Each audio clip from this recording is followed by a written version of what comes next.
Hey guys, I'm Laura Maxwell. I'm the founder and executive director of Call to Care. And today I'm sitting here with Tiffanie Deese. She is a social worker here at the Tiff County DFACS office. And we're going to take a few minutes with her today and talk to her about what it's like to serve as a social worker in child welfare, as well as what our partnership with Call to Care looks like. So first of all, thank you, Tiffanie, for doing this interview with me today. I don't know how much notice she had. She was working super hard when I got here.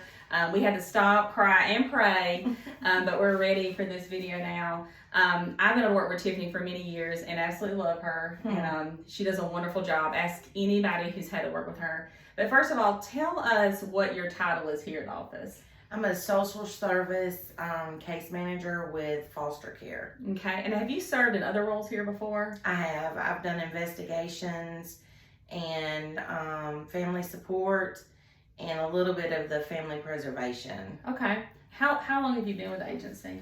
August the 1st will be 6 years. Wow. What's the average time a caseworker stays in this field? 6 years seems like a long time. Are they kind of like they're in it for the long haul, or they burn out fast? A little both. Average, if they are in it for the outcomes, the good outcomes, then they stay for a long time. If they're not, then they'll last about 5 years. Yeah. So look, you made it past that. I know. You made it past that. You made it past that. I hear people jokingly saying child welfare, we quit every day. You've heard that? We quit every day. I do. We come back in the morning. I do every day. Because it's hard. Well, Tiffany's going to share with us a little bit what it's like to be a social worker. This month is Social Worker Appreciation Month. And Call to Care is incredibly grateful for the social workers we work with. And we actually serve them monthly through our Love on Caseworkers program, which many of you have volunteered with. If you haven't, check out our website. There's a link on there to get involved with that. We just had a luncheon with them here at the Tifton office. Thankful to Bethel Church and Sycamore for doing that. But Tiffanie, just share with us a few minutes what it's like to serve in your job. Like, what are some of the responsibilities you have, and just kind of tell us a little bit about it, what it's like. The biggest responsibility that we have is to make sure that the children are safe and that their well-being is taken care of and that they have something to look forward to. Here lately, I stay on the road a lot. There's a lot of traveling to get to where our children are because they're not local. And so we spend 12, 13 hours a day traveling to see these kids. And is that mostly because we don't have enough foster homes here in Tifton? A lot of that is, or more local. We consider local within an hour and a half. But you're traveling beyond that? Yes, ma'am. Okay. And so, but then the days that I'm able to be in the office, it's answering emails, answering phone calls, faxing to get birth records, medical records, constantly staying in contact with service providers to get updates on the children and even the parents. And, we have to make sure that we're doing case plans and case management for the kids. If you're doing adoptions, then you have to make sure that you're getting everything that you need for the adoption process. I know that's a whole nother process once they go to adoption team, right? Yes, ma'am. Our job as case managers is, when you're in foster care, is we have to not only do the foster care part of it in case management, but if they are going to adoptions, we do everything for the adoption part. Okay, I didn't even realize that. That means getting birth certificates, Social Security cards, all medical records, ensuring that we have birth records, child life histories, court orders. Wow, I'm sure that's not easy. It's time consuming. Tracking all that down. It is time consuming. And luckily, we as a group, we look at ourselves as family. Right. And we help each other, so we all have about the same caseload as far as. And what is that? What's the caseloads running right now? Between 25 and up. So it's 25 different children and up that are on your caseload. Yes. And how often do you have to see those kids? Is it once a month? Once a month is the minimum. Plus travel. Plus you travel. have to go to court how often? Yes. We have court normally on Tuesdays and Thursdays. Wow. Sometimes it's every week. Sometimes it's every other week. That scheduling blows my mind, how you can put your eyes on that many kids and go to court and do all those things in 1 week. This is why y'all are heroes. That is a hard job. And then I know there's a lot of reward, but there's a lot of hard days too. There are a lot of hard days. Yeah. You carry these kids with you all the time. Excuse me. It's okay. You carry them with you all the time.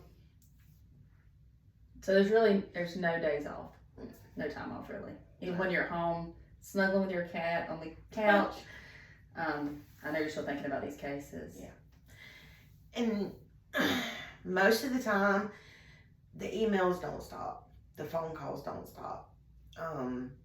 If an emergency comes up with one of the kids at 2:00 in the morning, you have to answer the phone. You have to go, yeah. And not necessarily that you have to go to them, but you have to answer the phone calls, assist, and be able to help their placement right with working through things. But these kids become your own. Yeah.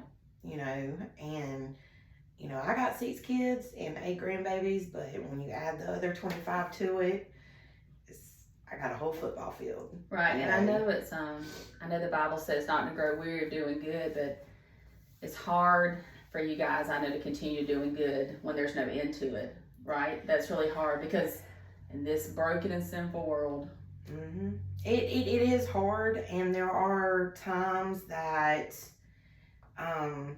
it's never ending, and then there's very few in between that it ends. Right. But even if we reunite the kids with the parents, you still think about them. That's right. You know, you still think about how they're doing. You know, are they prospering? Are they growing?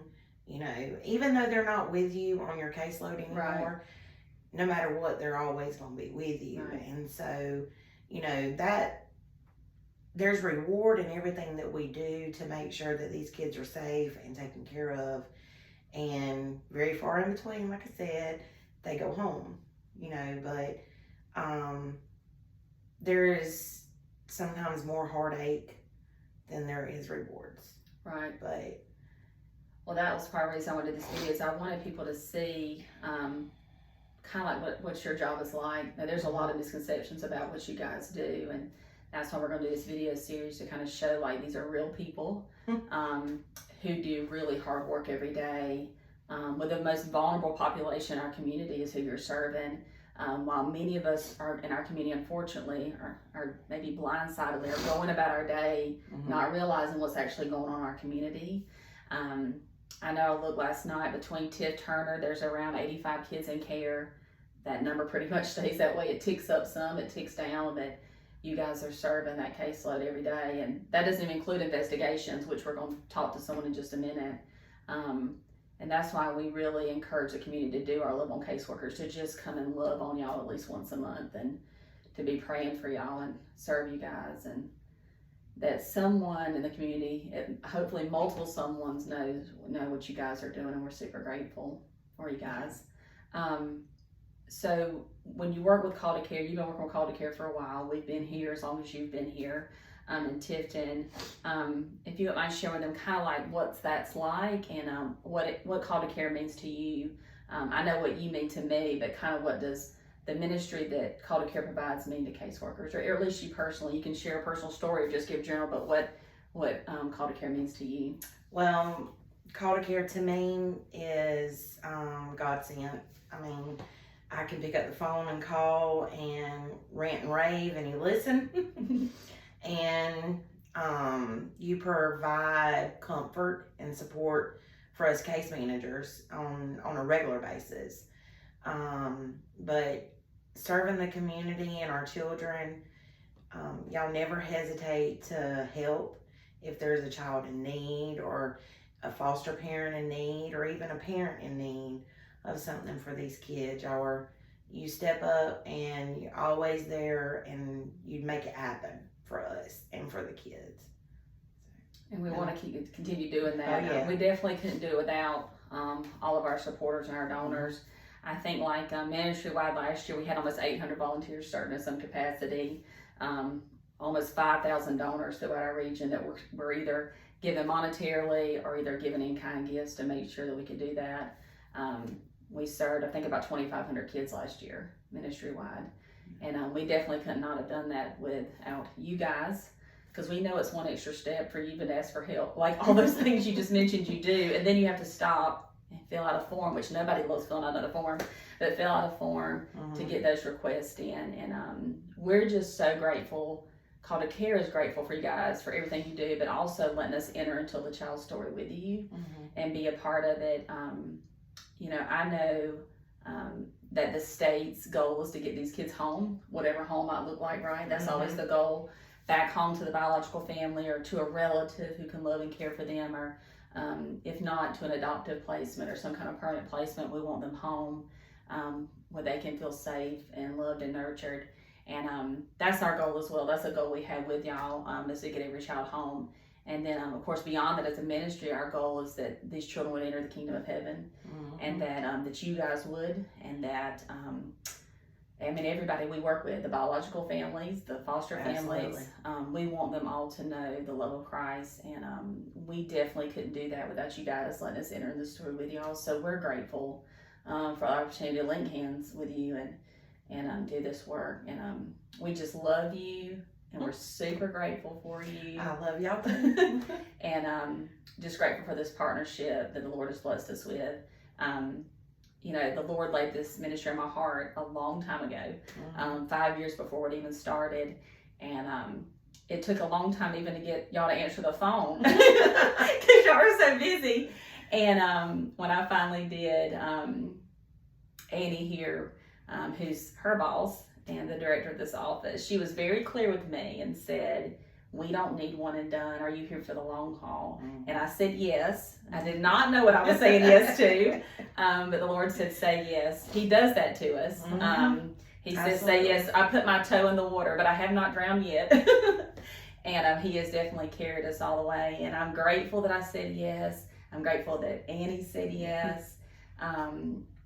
Because it all started here in this office, actually in these rooms. It was the first project we did, was remodeling these rooms for you. So I'm super grateful, and grateful for all of you who supported this ministry over the years.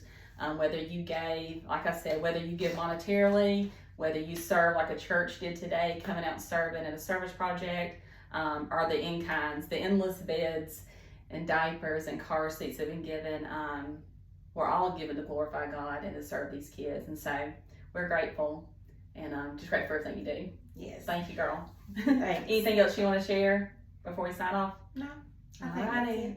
All right, guys. We hope you have a good day, and we hope you enjoyed this video. We're going to do a few of these, so share them with your friends and family. Remember to pray for Tiffanie, pray for the kids that she serves, and pray for her coworkers. Thank you, guys. Bye-bye.